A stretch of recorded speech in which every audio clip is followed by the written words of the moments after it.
ದಾಸ ಒಲಿದರೆ ಅವರ ಪಾದ ಸೇವೆ ಮಾಡುವ ದಾಸ, ಸಿಡಿದರೆ ಅವರ ಗಂಟಲನ್ನು ಸೀಳುವ ದೇವದಾಸ ಇವನು.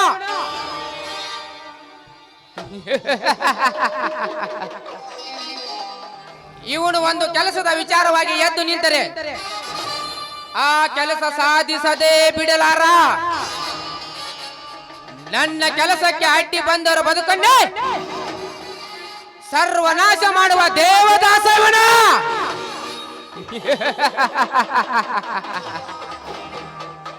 ಲೇ ಜೈರಾಜ್, ಸುತ್ತು 10 ಹಳ್ಳಿ ಅಷ್ಟೇ ಅಲ್ಲ, ಒಂದು MLA ಮತ ಕ್ಷೇತ್ರಕ್ಕೆ ನಾನೇ ದೊರೆ ಎಂದು ಮೆರೆದಾಡುತ್ತಿರುವ ನಿನ್ನ ಘಟ ಉರುಳಬೇಕಾದ್ರೆ ಆ ಮಹಾದೇವನ ಸಂಸಾರದ ಕಿಡಿ ನಿನ್ನ ಘನತೆಗೆ ಬೆಂಕಿ ಯಾಕೆ ಉರಿಯಬೇಕು?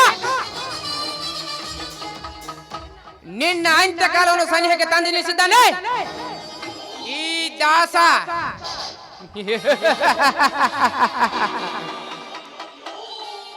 ನನ್ನ ಸ್ನೇಹವನ್ನರಿಯದ ಶತಮೂರ್ಖ ನೀನು.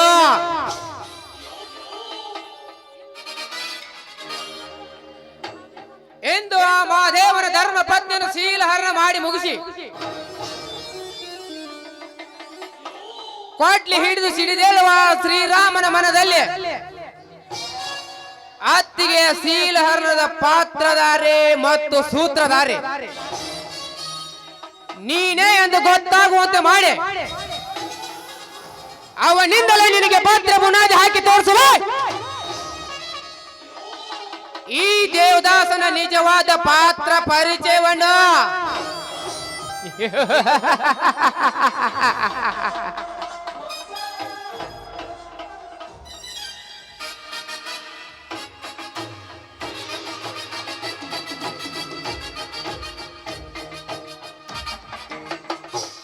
ಯಾರ ನೀನು? ನಾನ್ಯಾರು?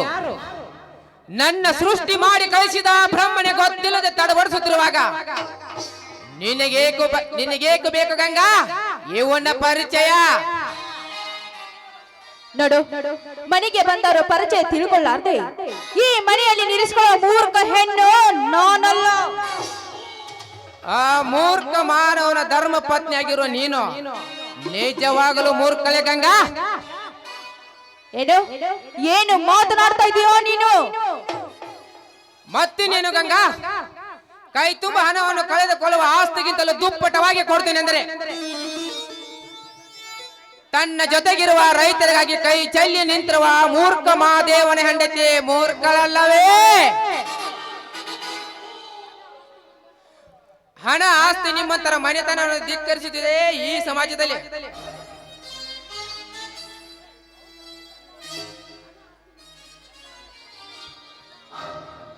ನೋಡು, ಹಣ ಆಸ್ತಿ ನಿಮ್ಮಂತರು ಕೊಡಬಹುದು, ಆದ್ರೆ ಪ್ರೀತಿ ವಿಶ್ವಾಸ ನಂಬಿಕೆ ಕೊಡಲು ಸಾಧ್ಯವಿಲ್ಲ.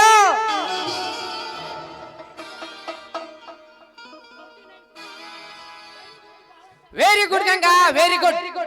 ಬಹಳ ಚೆನ್ನಾಗಿ ಮಾತಾಡ್ತೀಯ.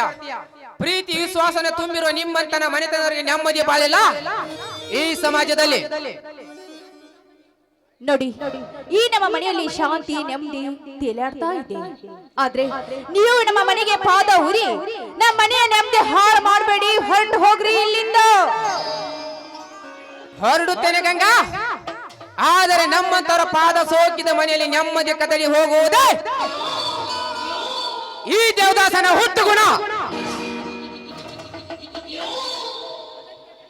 ಅದಕ್ಕೆ ಗಂಗೆ ಎಷ್ಟು ಪವಿತ್ರವಾದ ನಿಮ್ಮಂತರ ರೂಪವನ್ನು ನೋಡಿ ನಿನ್ನ ಸವಿಯಲು ಬಂದಿರುವ ಸರ್ದಾರ ನಾನು.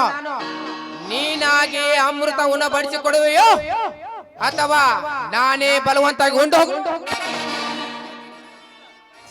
ನೋಡು, ನೀನು ಬೈದ ಸತ್ನ ಈ ಸುಖವನ್ನು ನೀಡಲು ನಾನೇನು ಲಜ್ಜೆಗಟ್ಟ ಹೆಣ್ಣಲ್ಲ. ನನ್ನನ್ನು ವೇಷಿ ಹೆಣ್ಣು ಅಂತ ತಿಳ್ಕೋಬೇಡ. ಸುಮ್ಮನೆ ಮರ್ಯಾದೆಯಿಂದ ಹೊರಟು ಹೋದ್ರೆ ಸರಿ, ಇಲ್ಲವಾದ್ರೆ ನೀ ಮಾತಾಡಿದ ಈ ಮಾತು ಏನಾದ್ರೂ ನನ್ನ ಗಂಡನಿಗೆ ಗೊತ್ತಾದ್ರೆ 4 ಬುದ್ಧಿ ಮಾತು ಹೇಳಿ ಬೈದು ಕಳಿಸಿರ್ಬಹುದು. ಆದ್ರೆ ಇದೇ ಮಾತು ನನ್ನ ಮೈದನಿಗೆ ಗೊತ್ತಾಗಿದ್ದೆ ಆದ್ರೆ ನಿನ್ನ ಕೈ ಕಾಲ ಕತ್ತರಿಸಿ ಈ ನಿನ್ನ ದೇಹವನ್ನು ತುಂಡು ತುಂಡಾಗಿ ಮಾಡಿ ಕಾಡಲ್ಲಿರೋ ಪ್ರಾಣಿಗಳು ಆಹಾರಾಗಿ ಮಾಡ್ತಾನೆ. ಹೊರಟೋಗೋ ಇಲ್ಲಿಂದ.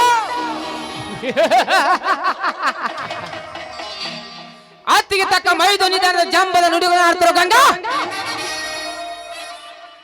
ಈ ದೇವದಾಸ್ ಕಣ್ಣಿಟ್ಟಾಗಿದೆ ಅಂದ ಮೇಲೆ ನಿನ್ನ ರಸ ಒತ್ತಾದ ಸೊಬಗಿನ ಸವಿಯದೆ ಬಿಡಲಾರ. ಬಾ ನನ್ನರಗಿನೇ, ಕಂಗೆಟ್ಟು ನಿಂತಿರುವ ಈ ಕಾಮರಾಜನನ್ನು ಮನ ತನಿಸಿ ತೃಪ್ತಿ ನೀಡುವ.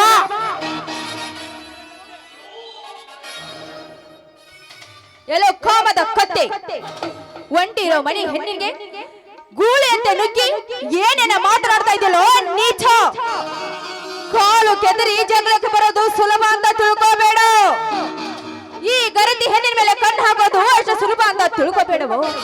ಈ ಗರತಿ ಕಾಲು ಕೆದರಿ ಕೈದಾಟಕ ನಿಂತಿದ್ದೆ ಆದ್ರೆ ನಿನ್ನ ಗರ್ವಭಂಗ ಆಗೋದು ಸಂದೇಹವೇ ಇಲ್ಲ. ಹೊರಟೋಗು ಇಲ್ಲಿಂದ. ಗರತಿ ಗರ್ವಭಂಗ ಆಗುವುದು ನನ್ನದಲ್ಲ ಗಂಡ. ನಾನೇ ಗರತಿಯಿಂದ ಗರ್ವದಿಂದ ಗರ್ಜಿಸುವ ನಿನ್ನ ಗರ್ವ ಮುರಿದೋದು ಯಾವಾಗ ಗೊತ್ತಾ? ಈ ದೇವದಾಸ ನಡಿ ಮಲಗಿದ ಮೇಲೆ.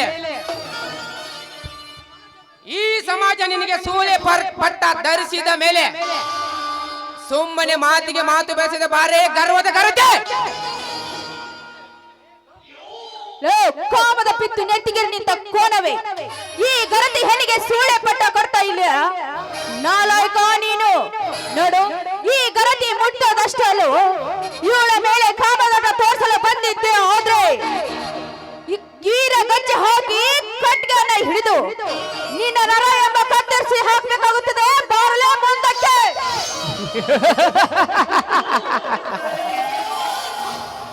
ಕಾಟ್ಗ ಹಿಡಿದವರಲ್ಲ ಕಿತ್ತೂರು ಚೆನ್ನಮ್ಮಲ್ಲ, ಒನಕೆ ಹಿಡಿದವರಲ್ಲ ಓಬವಾಗಲು ಸಾಧ್ಯವಿಲ್ಲ. ಒಂದು ವೇಳೆ ನೀನು ಕಟ್ಗ ಹಿಡಿದರೆ ಆ ಕಟ್ಗ ಜೊಂದಿಗೆ ಕಾದಾಡಿ ಮೆಂಡನಾಗಿ ನನ್ನ ಕಾಮದಾಹ ತೀರಿಸಿಕೊಳ್ತೇನೆ. ಏನಂತೀಯ?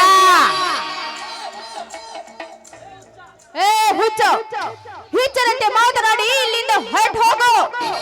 ನೋಡು, ನನ್ನ ಮೇಲೆ ಕೈ ಹಾಕಿದ್ದು ಅಷ್ಟು ಅಲ್ಲವೋ, ಕಣ್ಣೆತ್ತಿ ನೋಡಬಾರ್ದು.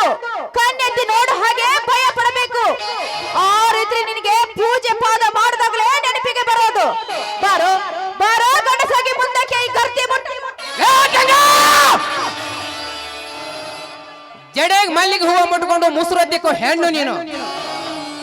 ನಿನಗೆ ಇಷ್ಟು ಸೊಕ್ಕಿರ್ಬೇಕಾದ್ರೆ ಈ ಆಕಾರದಲ್ಲಿ ಮೀಸೆ ತಿರುವಿ ತೊಡೆ ತಟ್ಟುಕೊಂಡು ನಾನು ನನ್ನ ಗೆಸ್ಟ್ ಇರಬಾರ್ದ. ಓಡೋ ಕುದುರೆಗಿಂತ ಒಲ್ಲನ್ನೋ ಓಡಿಸೋ ಕುದುರೆಯಲ್ಲಿ ಬಹಳ ಮಜಾ ಇರುತ್ತಂತ. ಅಂತ ಕುದುರೆ ಓಡಿಸೋದ್ರಲ್ಲಿ ಈ ನಾಗಪ್ಪನ ಮೊಮ್ಮಕ್ಕಳು ಎತ್ತಿದ ಕೈಯೇ.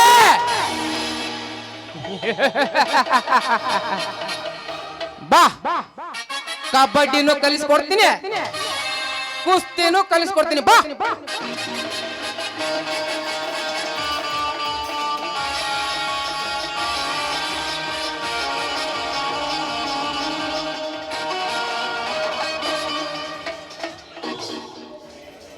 ಲೇ ಬಚ್ಚ ನನ್ನ ಮಗನೇ, ನಾರಿಯರ ಸೆರಗಿಗೆ ಕೈ ಹಾಕಿರುವ ಬಂಡ ಯಾರಲ್ಲ ನೀನು? ಈ ಸರದಾರನ ಮನೆಗೆ ಸರಸಕ್ಕೆ ಬಂದ ರಸಿಕರ ರಾಜ. ಈ ರಸಿಕರ ರಾಜರನ್ನು ನರ ಕಟ್ಟ ಮಾಡುವ ಗಂಡು ಹುಲಿ ಈ ಮನೆಯಲ್ಲಿದೆ ಎನ್ನುವುದು ಮರೆತು ಈ ಮನೆಗೆ ನುಗ್ಗಿರುವ ನಿನ್ನ ದೇಹ ವಾಪಸ್ ಹೋಗುತ್ತಿದೆ ಎಂದು ತಿಳಿದಿರುವ ಚಂಡ. ನಿನ್ನಂತ ಚಂಡರ ಪಾಲಿಗೆ ಮೆಂಡನಾಗಿದ್ದಾನೆ ಈ ಶ್ರೀರಾಮ ಎಂಬ ಕಾಲಯಮ.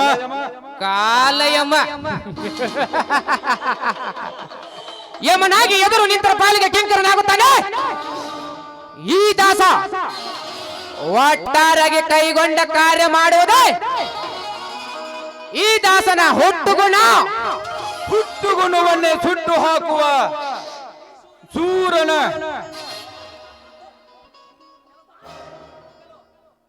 ಹುಟ್ಟುಗುಣವನ್ನು ಸುಟ್ಟು ಹಾಕುವ ಈ ಸೂರ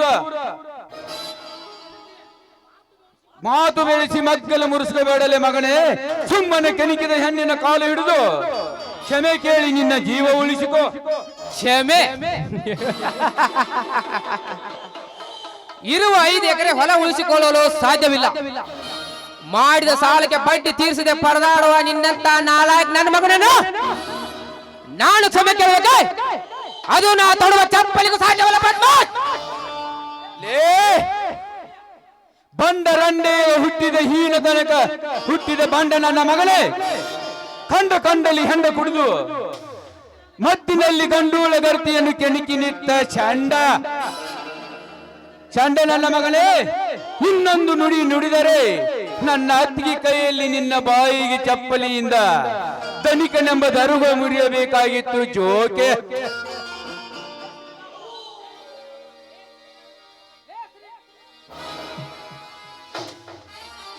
ಲೇ ಶ್ರೀರಾಮ, ಮದವೇರದ ಗಜದಂತೆ ಅಬ್ಬರಿಸುವೆಯ ಈ ಧನಿಕ ದಾಸನ ಮೇಲೆ?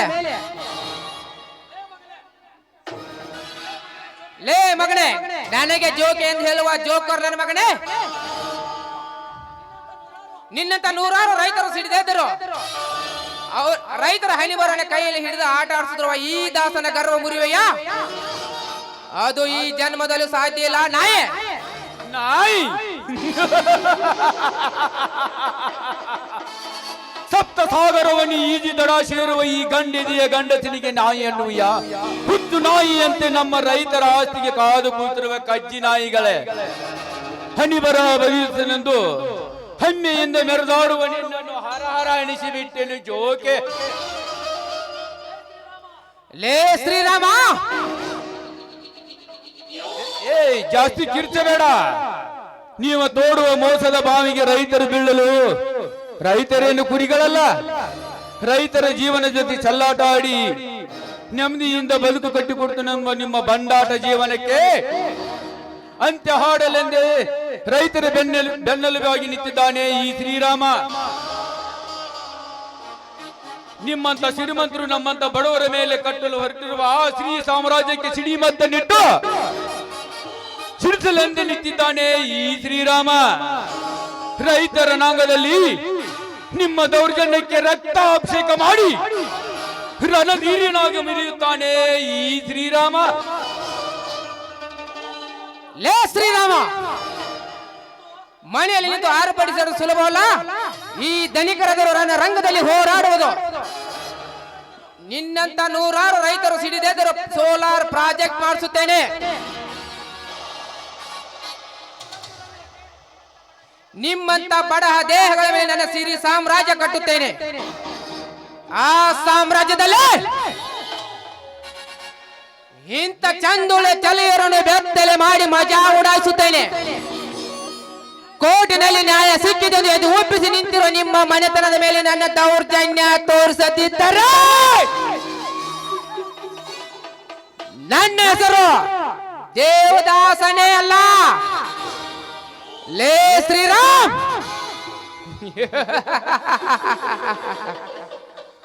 ಊಟ ಇಲ್ಲದೆ 40 ದಿನ ಬದುಕಬಹುದು, ನೀರಿಲ್ಲದೆ 2 ದಿನ ಬದುಕಬಹುದು, ಗಾಳಿ ಇಲ್ಲದೆ 2 ನಿಮಿಷ ಬದುಕಬಹುದು. ಬಟ್ ಈ ದೇವದಾಸನ ಎದುರು ಹಾಕೊಂಡ್ರೆ ಒಂದು ಕ್ಷಣ ಬದುಕಲು ಸಾಧ್ಯವಿಲ್ಲ.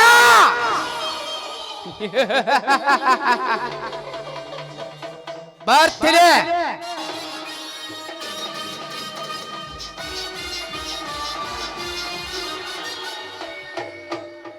ಮೈದುನ, ಏನಪ್ಪ ಇದೆಲ್ಲ? ಅದಕ್ಕೆ ನೀವೇಕೆ ಹೆದರುವಿರಿ? ಸತ್ಯ ನ್ಯಾಯ ನೀತಿ ಧರ್ಮದಿಂದ ಹೋರಾಡಿದ ಎಷ್ಟೋ ಮಹಾನ ವ್ಯಕ್ತಿಗಳು ಅಚ್ಚಳಿಯದೆ ಉಳಿದಿದ್ದಾರೆ ಈ ನಮ್ಮ ಜನರ ಮನದಾಳದಲ್ಲಿ. ಅಂತದರಲ್ಲಿ ಇಂಥ 100 ಮಿಂಡ್ರಿ ಮಕ್ಕಳು ಬಂದ್ರು ನಮ್ಮನ್ನು ಏನು ಮಾಡೋಕ್ಕಾಗುವುದಿಲ್ಲ.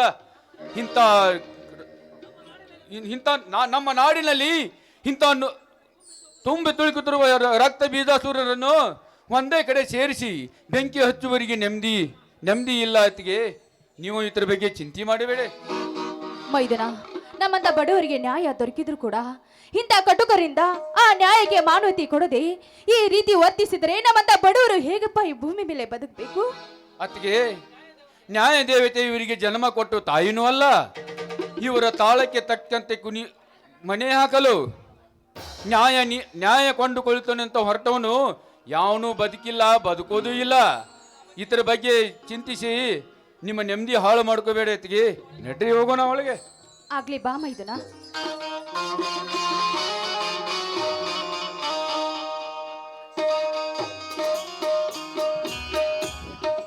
ಹಿರಿಯ ಕಲಾವಿದರಾದಂಥ ಶಿವರಾಯಿ ದಾಸವಾಳವರು ನಮ್ಮ ಕಂಪನಿಗೆ 501 ರೂಪಾಯಿ ಕೊಟ್ಟಿರ್ತಾರೆ ಹಾಗೂ ಸಂಗೀತ ಬಳಗಕ್ಕೆ